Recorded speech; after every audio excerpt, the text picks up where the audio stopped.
আল্লাহ রাসূল যখন টুক টুক করে বার হয়ে গেলে, আল্লাহ নবী টুক টুক করে বার হয়ে গেলে, সাহাবাদের সঙ্গে নিলে আল্লাহ নবী আবু তালহার কাছে গিয়ে চোখ ভরা পানি, আল্লাহ রাসূলের চোখ ভরা পানি, আল্লাহ নবী টপকে টপকে কান্না করে। আবু তালহার আব্বাকে বলে তোমার আবু তালহা জানাজাটা আমি নবী পড়াবো। নবী আমার আবু তালহা হুজুরকে দেখে দেখে নবী আমার কাঁদছে।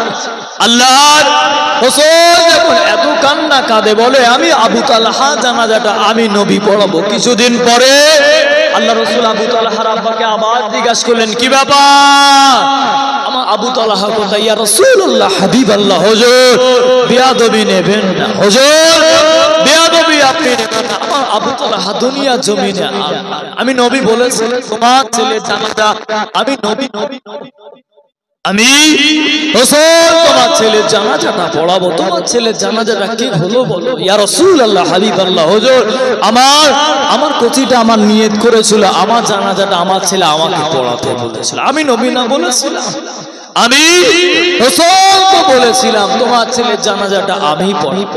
ইয়া রাসূলুল্লাহ হাবিবাল্লাহ, ইয়া রাসূলুল্লাহ হাবিবাল্লাহ, হুজুর বসা কি কানে নেবেন না, হুজুর বেয়াদবি কানে নেবেন না, আমার ছেলে আমাকে ওসিয়াত করেছিল আব্বাজান আপনি যদি আল্লাহ রাসূলকে খবর দেয়, আপনি যদি আল্লাহ নবীকে খবর দেয় গভীর রাত হয়ে যাবে, আল্লাহ নবীকে বেঈমানেরা মারতে পারে, আল্লাহ নবীকে বেঈমানেরা আঘাত করতে পারে।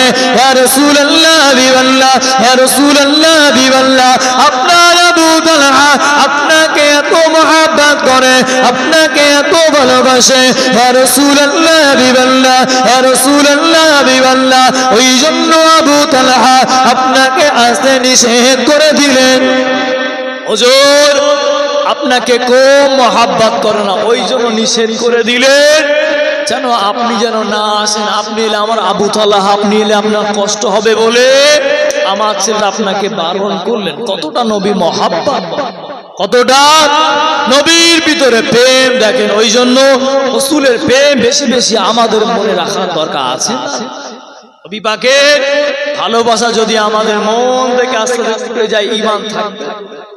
রাসূলের ভালোবাসা আমাদের মনে ভিতরে রাখতে হবে। দেখেন না আজকে দুনিয়ায় চলতে গেলে হাই কিছু করুন না কেন সব কিছু নবীকে নিয়েই যাবে, দুনিয়ায় যাই কিছু করবে সব কিছু নবীকে নিয়ে যাবে। ওই জন্য আমাদের ভিতরে ঐক্য থাকার দরকার আছে। কে কি মাযহাব মানলো না, আমার নবী তো আমাদের সবার, রাসূল তো আমাদের সবার। নবীর বিরুদ্ধে যখন কেউ কথা বলবে, আমার রাসূলের দিকে কেউ যখন আঙ্গুল তুলে ইঙ্গিত করবে, আমাদের প্রত্যেকের ঈমানি কর্তব্য হলো তাদের আঙ্গুলকে ভেঙে তাদের আঙ্গুলকে নিচে নামিয়ে দেওয়া। কেন?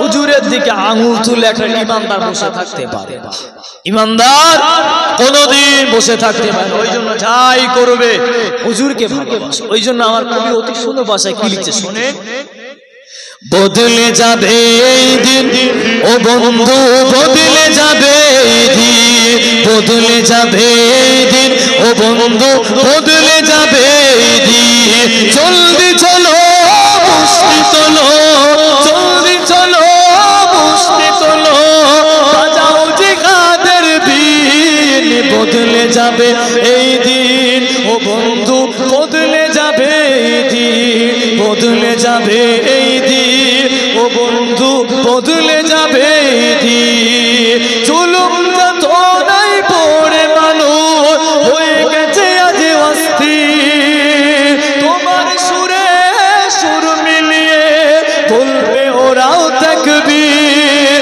জুলুম যাতনাই পড়ে মানুষ হয়ে গেছে আজ অস্থির, তোমার সুরে সুর মিলিয়ে বলবে ওরাও তাকবীর, তোরা হতে চিহ্ন দে হবে হবে বিলীন, বদলে যাবে এই দিন ও বন্ধু বদলে যাবে এই দিন, বদলে যাবে এই দিন ও বন্ধু বদলে যাবে এই দিন, সামনে আগাও বজ্র বেজে, সামনে আগাও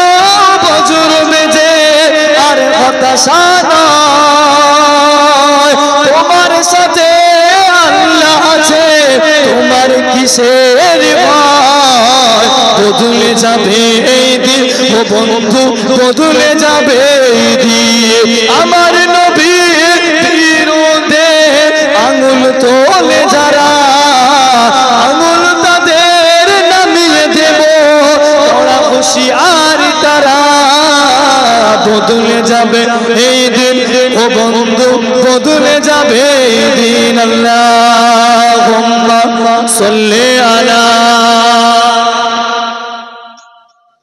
সাইয়্যিদিনা মাওলানা মুহাম্মদ ওয়া আলা আলি সাইয়্যিদিনা আবা মুরব্বি বলেন আল্লাহ রাসূলকে কে মহব্বত করেছিল বলেন প্রেম যদি আপনার ভিতরে বেশি না আল্লাহ রাসূল হাদিস শরীফের ভিতরে বলে লা ইউমিনু আহাদুকুম হাত্তা আকুনা হাব্বা ইলাইহি মিন ওয়ালিদিহি ওয়া ওয়ালাদিহি ওয়ান নাসি আজমাইন আল্লাহর রাসূল বলেন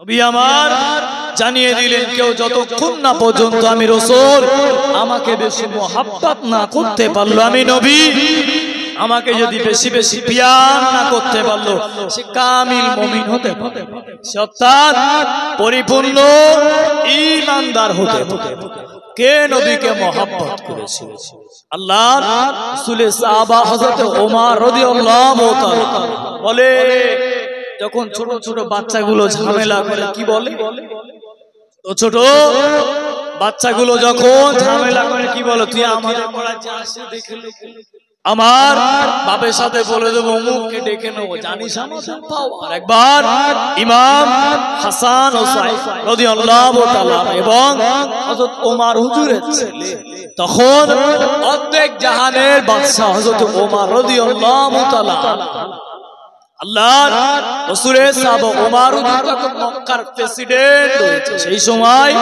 ইমাম হুসাইন রাদিয়াল্লাহু তাআলা হুজুর ছেলেকে বললেন ওমর হুজুরের ছেলেকে বললেন এই গোলামের বাচ্চা বলে নেতা ছেলেকে যদি এইভাবে বলা হয় গোলামের বাচ্চা গোলাম কষ্ট পাবে বলে আল্লাহর রাসূলের সাহাবার ছেলেকে বলে এই গোলামের বাচ্চা গোলাম হযরতে আব্দুল্লাহ ওমর হুজুরকে বললেন আব্বাজান হুসাইন আমাকে গোলামের বাচ্চা গোলাম বলেছে এত বড় কথা বলেছে হ্যাঁ আব্বাজান বিচার আমি আলী হুজুরের কাছে চিঠি চলে গেল তোমার ছেলে আমার ছেলেকে গোলামের বাচ্চা গোলাম বলেছে কি হবে আলী হুজুর বললেন হুসাইনকে ডাকলেন হুসাইন কি ব্যাপার তুমি এমনটা বললে আওয়াজ জোর গলায় বললো আব্বাজান হ্যাঁ আমি বলেছি গোলামের বাচ্চা কি হলো না আমার খুব রাগী মা বিচার হবে তুমি কোচে একটু কথাটা ঘুরিয়ে বলে দিলে হ্যাঁ ভুল করে বলবেন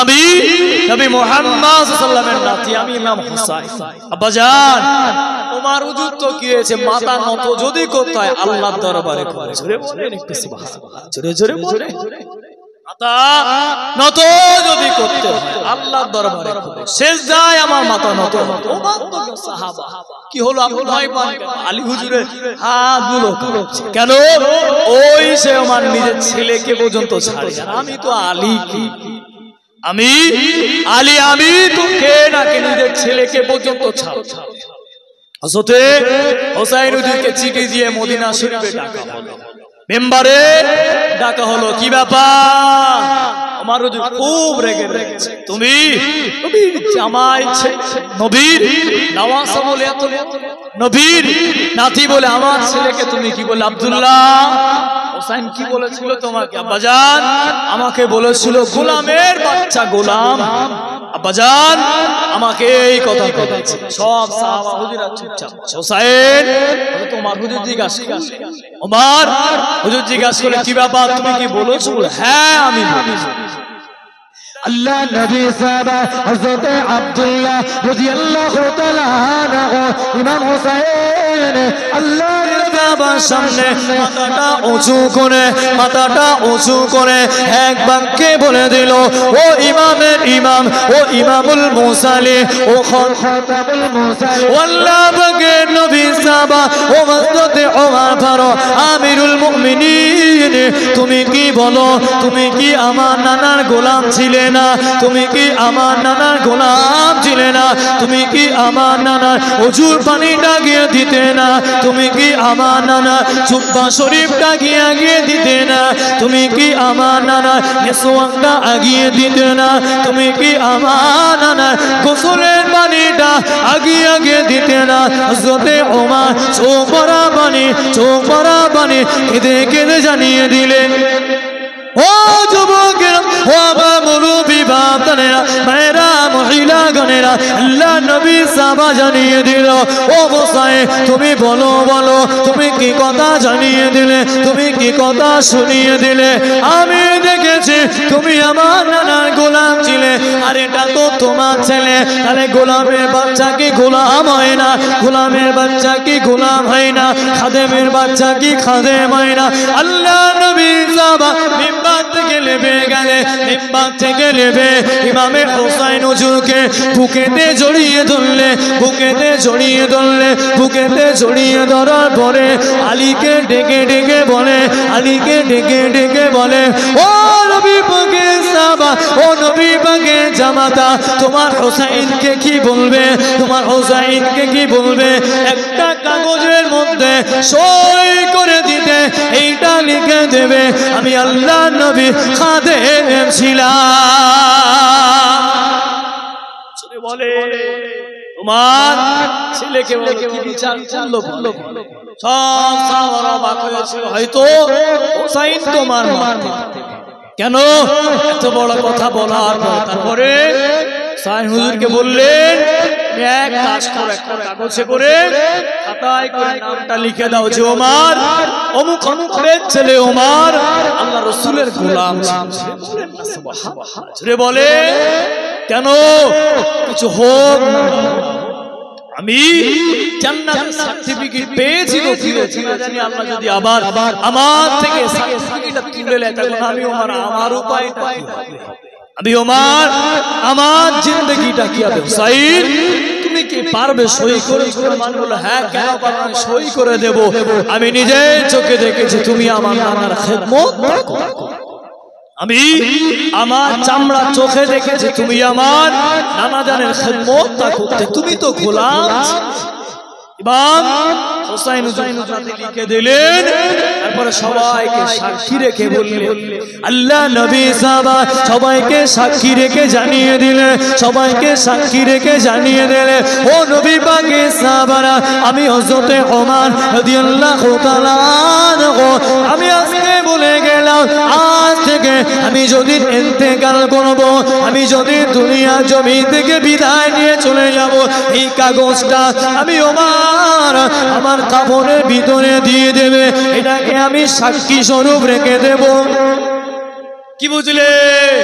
জান্নাত প্রাপ্ত জান্নাত প্রাপ্ত আবার চিন্তা হয় না জানি আমার উপায় কি। একবার হযরত সিদ্দিক আকবর রাদিয়াল্লাহু তাআলা এবং হযরত ওমর রাদিয়াল্লাহু তাআলা দাঁড়িয়ে বিভিন্ন কথাবার্তা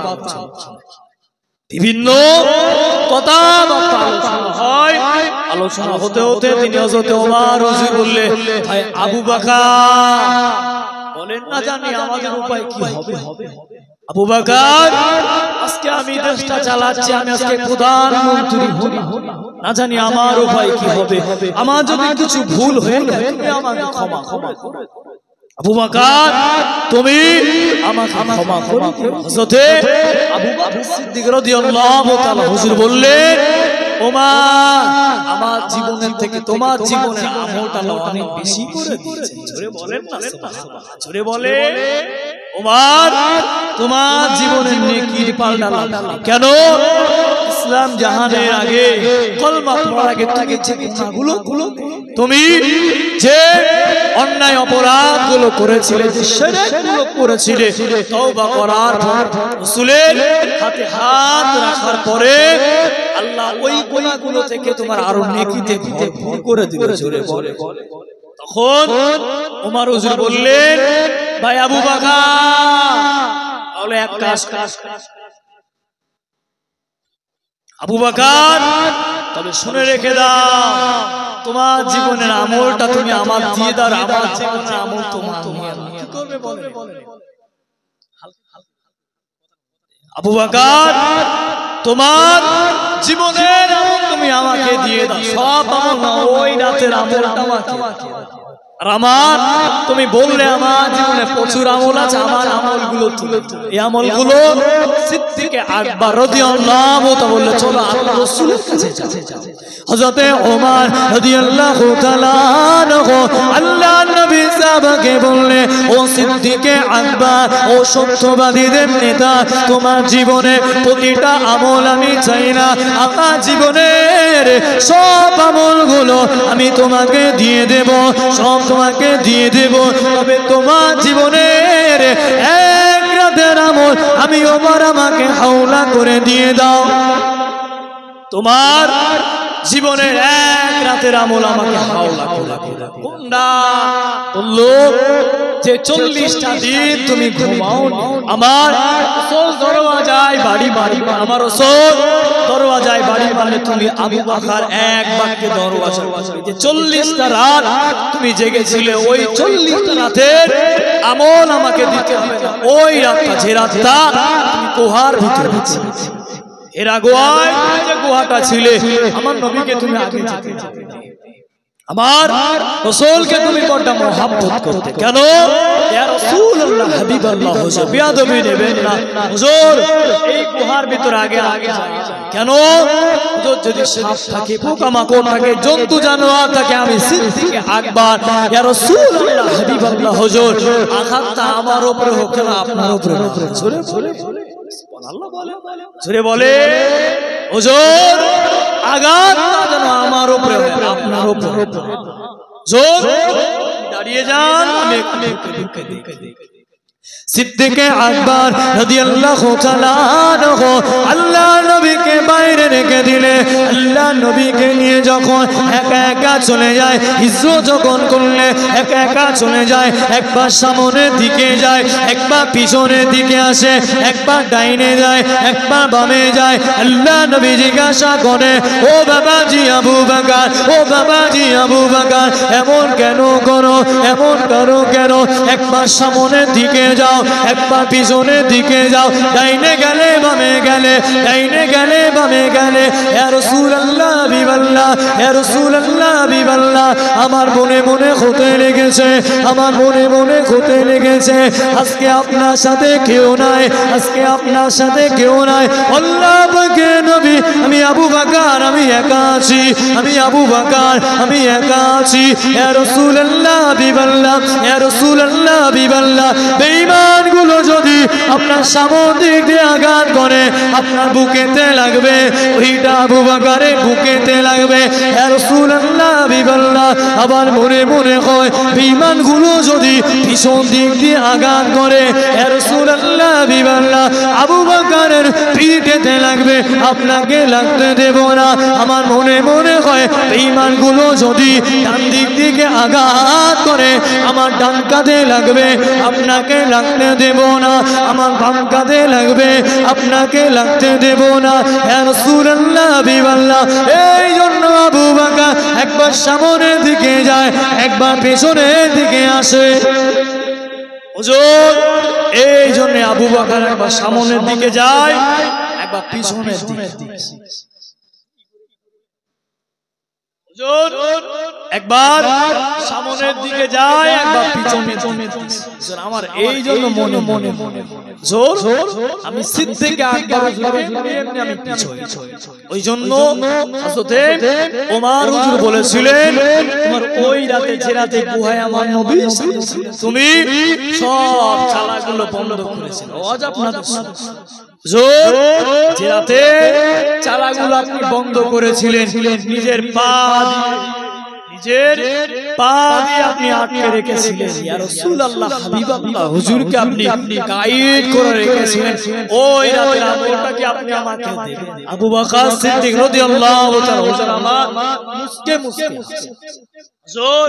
এসে বলে চলো আমার রাসূলের কাছে যাওয়া যাক, আমার নবীর কাছে যাওয়া যাক। কেন? আমার রাসূলের কাছে গিয়ে আমার রাসূল যদি বলে আমি তোমার জীবনে আমলগুলো দিয়ে দেব। জোরে বলেন না সুবহানাল্লাহ। মহব্বতে দরুদ আল্লাহুম্মা সাল্লি আলা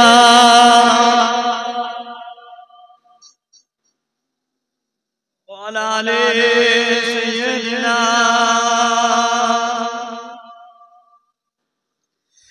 আমার মরণ যদি হয় সোনার মদিনায়, আমার দাফন যদি হয় সোনার মদিনায়, আমার মরণ যদি হয় সোনার মদিনায়, আমার দাফন যদি হয় সোনার মদিনায়।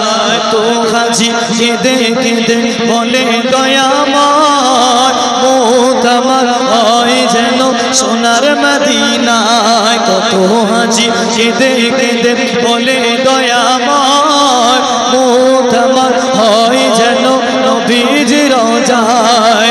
তার সুপার পেলে পরে, তার সুপার পেলে পরে জান্নাত নসিব হয় আমার মরণ যদি হয় সোনার মদিনায়, আমার দাফন যদি হয় সোনার মদিনায়। রওজা নবী দেখলে পরে প্রাণটা ভরে যায়, নয়ন যোগন অশ্রু ভেজে নবীজির রওজায়। রওজা নবী দেখলে পরে প্রাণটা ভরে যায়, নয়ন যোগন অশ্রু ভেজে নবীজির রওজায়। তার সুপারিশ পেলে পরে জান্নাত নসিব হয় আমার মরণ যদি হয় সোনার মদিনায়, আমার দাফন যদি হয় সোনার মদিনায়। আল্লাহুম্মা সাল্লি আলা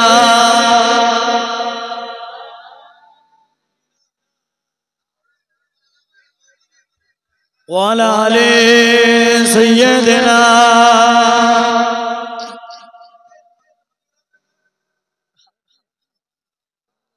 লা ইলাহা ইল্লাল্লাহ, লা ইলাহা।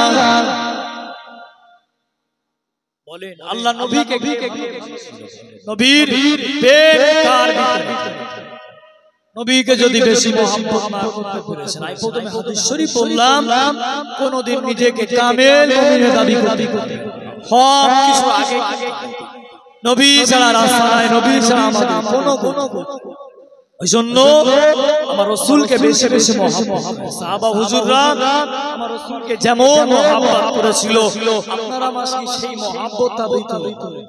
নামাজ সবাই পড়ি বলে কজনের নামাজ কবুল হয়েছে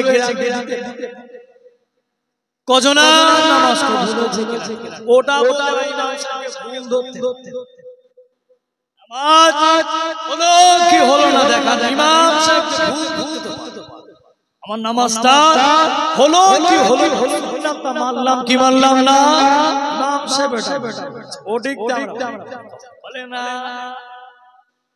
দিদি আমার নীতিটা পরিবর্তন।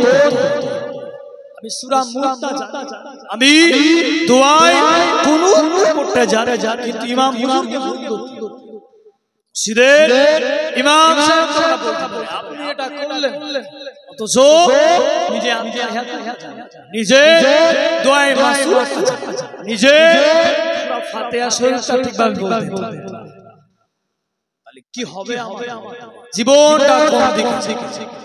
জান্নাতের দরওয়াজা খোলা, জাহান্নামের দরওয়াজা কোন পথে রওনা হবে না বলে এদিকে জান্নাত খোলা, জান্নাত প্রতিদিন আমাদের ও আল্লাহ পাকের নেককার বান্দা, ও আল্লাহ পাকের হাজী বান্দা, ও আল্লাহ পাকের রহমতের বান্দা, আমার কাছে কবে আমি জান্নাত তোমরা জানো না গাছের আপেল পেকে পড়ে জান্নাতের ভিতরে পড়ে তোমরা কবে ওদিকে জাহান্নাম ডাকে তোমরা কবে আমার খোদা লেগেছে কোন রাস্তায় বলে কোন রাস্তায় জান্নাত ডাকে জান্নাতের গাছের ফলগুলো পেকে পেকে জমিনের নিচে তোমরা খাবে এদিকে জাহান্নাম ডাকে ওদিকে আমরা থাকতে হবে না তুমি আমাদের দিকে এসো কোন রাস্তায় যাবে জান্নাত অত সোজা না জাহান্নাম যদি পরিবর্তন জীবনটাকে যদি চেঞ্জ না করতে পারে সব কিছু পারলে আলেম ওলামার কাছে বসে বসে কিছু শিখ পারলে মসজিদের ইমাম সাহেবের সাথে বসে বসে শিখ এছাড়া আমাদের দুনিয়া বেশি যতদিন যাবে বেদাত শিরকে যেগুলো নবী করিম সাহাবা হুজুরা ওই নতুন নতুন নিয়ম আলেম ওলামা নিয়ে চলে কোন পথে এই হাদিস থেকে দলিল দেও হাদিস কেউ নামাজে ও দলিল দেয় বলে আবার নবীর নিচেও বুখারী নামাজ পড়তে পড়তে আঙ্গুল কেউ এই রাখে কেউ এই দেখছে আবার কেউ নিচে একবার তুলে লাভ কোনটা ও দলিল দেও কোন রাস্তা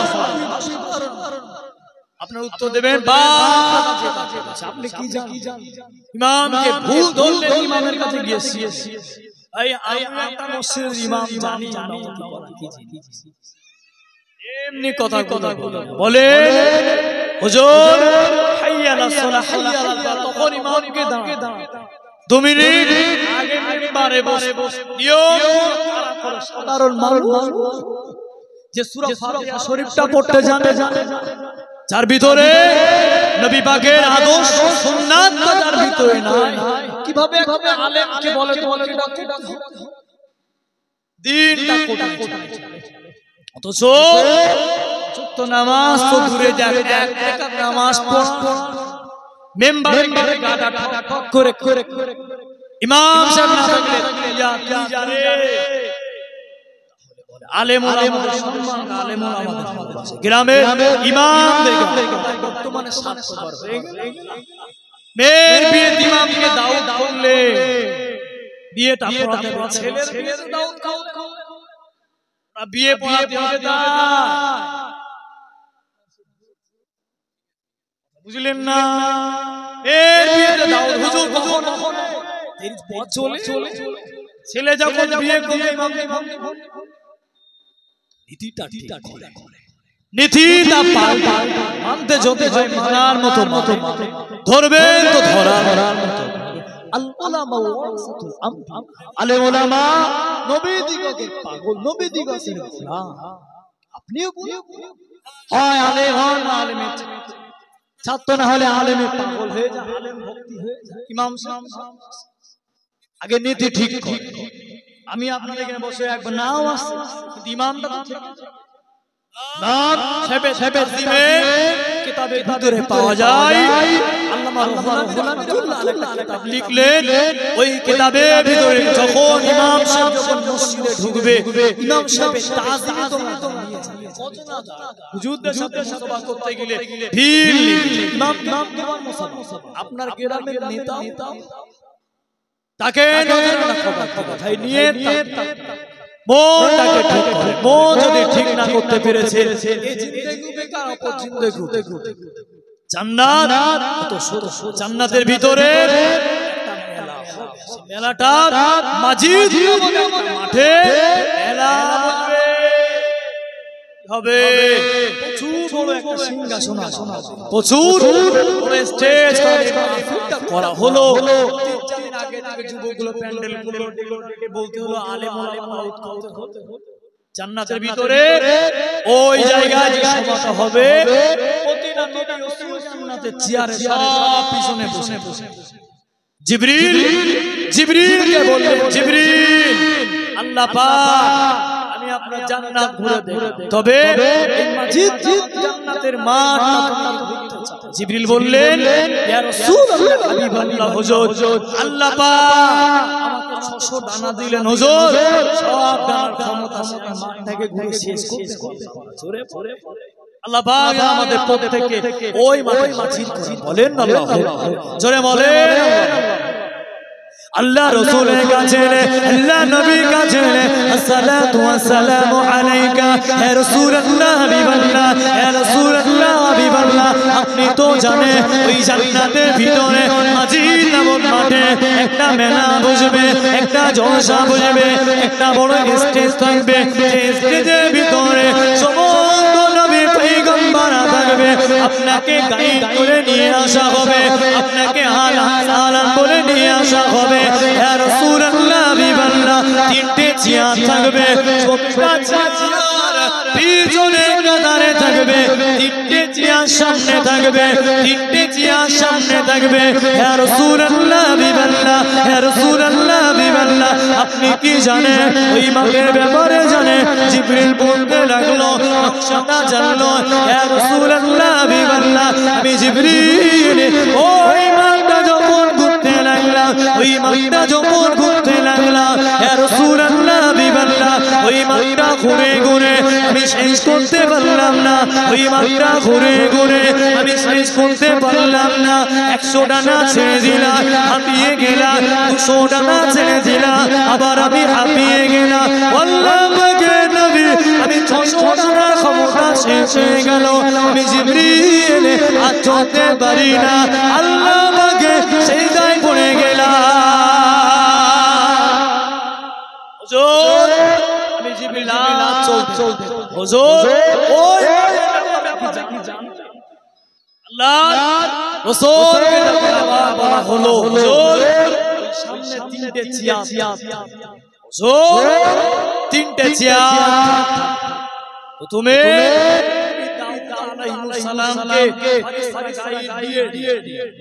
জান্নাতের ভিতরে ঘোষণা করে দেওয়া হবে আল্লাহ পাক বলে দেবে আল্লাহ পাক ঘোষণা করে দেবে ও গুরুগিরে বারেরা তোমাদের কাজ হলো প্রতিটা জন্য আগামী সামনে এই মাহফিলের সামনে রাজকীয় সিংহাসন দিয়ে দাও বড় বড় চেয়ারগুলো ফেলে দাও সোনার চেয়ারগুলো ফেলে দাও রূপোর চেয়ারগুলো ফেলে দাও আমার বান্দাগুলো এই চেয়ারে বসে আরাম করতে থাকবে সবাই চেয়ারে বসে বসে অপেক্ষা করতে থাকবে পিছনে নবী রাসূলগুলো বসে থাকবে আল্লাহ পাকের পয়গম্বরগুলো পিছনে বসে থাকবে এমন একটা সময় সবাই